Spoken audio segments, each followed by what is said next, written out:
आज बुखार तो है, लेकिन आप सबको देख के खुशी ही होती है। बहुत समय से आपकी मांग थी कि खैरागढ़ जिला बने। आपसे बघेल जी ने ये वादा किया उपचुनाव के समय कि करेंगे, और जैसे ही नतीजा आया उसके 3 दिन के भीतर खैरागढ़ का नया जिला बन गया। छत्तीसगढ़ की माताओं बहनों के लिए महतारी न्याय योजना लागू करेंगे, जिसमें प्रति सिलेंडर के रिफिल करने पर 500 रुपए की सब्सिडी आपको दी जाएगी। कांग्रेस सरकार बनते ही प्रदेश के 49,63,000 उपभोक्ताओं में से 42 लाख उपभोक्ताओं जिनकी 200 यूनिट बिजली से कम है, उनका बिजली बिल पूरी तरह से माफ होगा।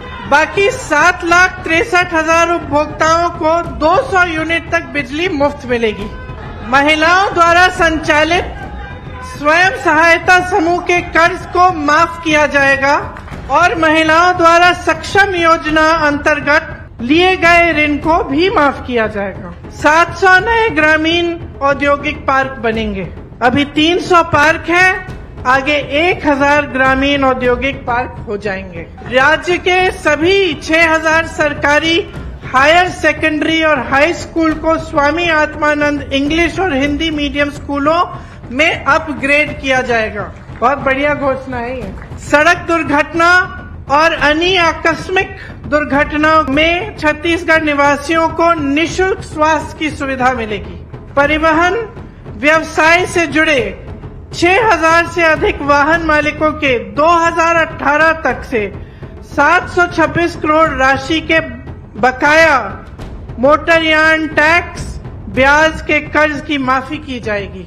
सरकार बनते ही किसानों से तीवरा को एमएसपी में खरीदा जाएगा। देश भर में जितनी बेरोजगारी आज है 45 सालों में नहीं हुई है, इतनी बढ़ गई है बेरोजगारी। छत्तीसगढ़ वो प्रदेश है जिसमें पूरे देश भर से सबसे कम बेरोजगारी है। आज पलायन बहुत होता था, नौकरियां नहीं मिलती थी प्रदेश में, लोग जाते थे शहरों में, बड़े बड़े शहरों में, अन्य प्रदेशों में रोजगार ढूंढने के लिए। आज आपकी परिस्थिति ये है कि आज के खेती किसानी छत्तीसगढ़ में बढ़ रही है। आप क्या सोच सकते थे कि जहां पूरा उत्तर भारत जूझ रहा है आवारा पशुओं की समस्या से, आपकी जैसे बहनें सुबह से लेकर शाम तक धूप में पहरेदारी करती हैं अपनी खेतों की, कि आवारा पशु आएगा खेत खा जाएगा। रात को भी नहीं छोड़ते, किसान रात भर बैठे रहते हैं।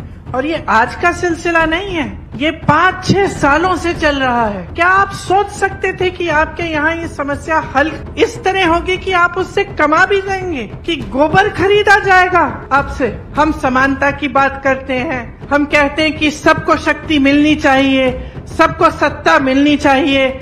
जो जनता की संपत्ति है वो योजनाओं द्वारा जनता के लिए कार्य करके विकास करवा के जनता के हाथों में वापस जाना चाहिए।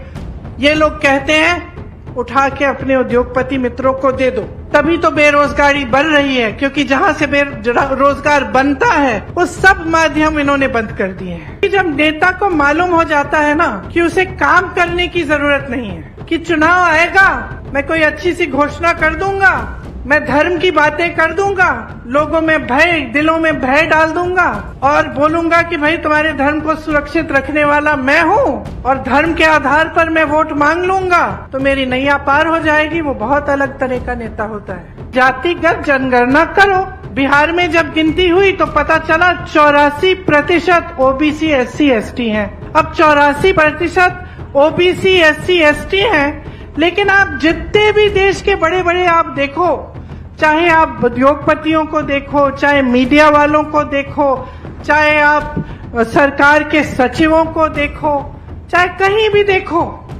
तो ये 84% आपका प्रतिनिधित्व नहीं दिखता। तो सारी हमारी कांग्रेस की पार्टी कह रही है कि गिनती करो। भाजपा जो सालों से कहती चली आ रही है कि हम ओबीसी वर्ग, SC वर्ग, ST का उत्थान करना चाहते हैं, मना कर रहे हैं, कह रहे हैं कि नहीं करनी, गिनती ही नहीं करनी। अरे गिनती नहीं करोगे तो विकास कैसे करोगे? महिला आरक्षण की बात करते हैं, बिल पास कर देते हैं और धूमधाम से मीडिया बाजी, मोदी जी को सब महिलाएं नमस्कार कर रही हैं कि आपने क्या कर दिया, किसी ने नहीं किया आपसे पहले। बाद में पता चलता है कि ये पास तो हो गई, 10 सालों के लिए लागू नहीं होगी। तो 10 सालों के लिए महिलाओं को अधिकार ही नहीं मिलेगा। तो मीडियाबाजी हो जाती है, प्रचार हो जाता है, पब्लिसिटी हो जाती है, जमीन पर काम नहीं उतरता। बहनों और भाइयों, यहाँ ओपीएस लागू है, जो सरकारी अधिकारी हैं वो सब जानते हैं, वहाँ मेरे पुलिस कर्मी भाई खड़े हैं, वो सब जानते हैं कि एक ही मांग है आज इनकी, कि हमें पुराना पेंशन दे दो। क्योंकि हम 20 साल काम करते हैं, दिन रात एक करते हैं, हम भी देश की सेवा कर रहे हैं, तो हमें बुढ़ापे में थोड़ी सी सुरक्षा चाहिए। इसीलिए तो हमने जब हम नौजवान थे हमने सरकारी नौकरी ली।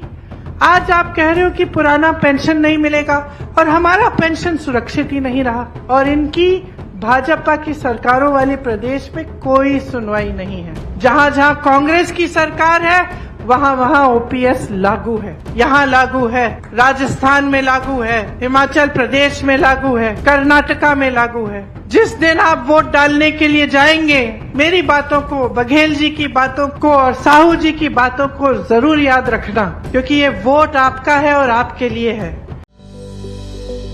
Welcome to K-Mall, a premium project by Kaleen Group. K-Mall is in the heart of Kolkata's electronic, garment and lifestyle hub, Khidirpur. K-Mall, which is designed as a world-class mall, is the outcome of endless effort of our experts, combined with modern superb techniques and new age design. Book now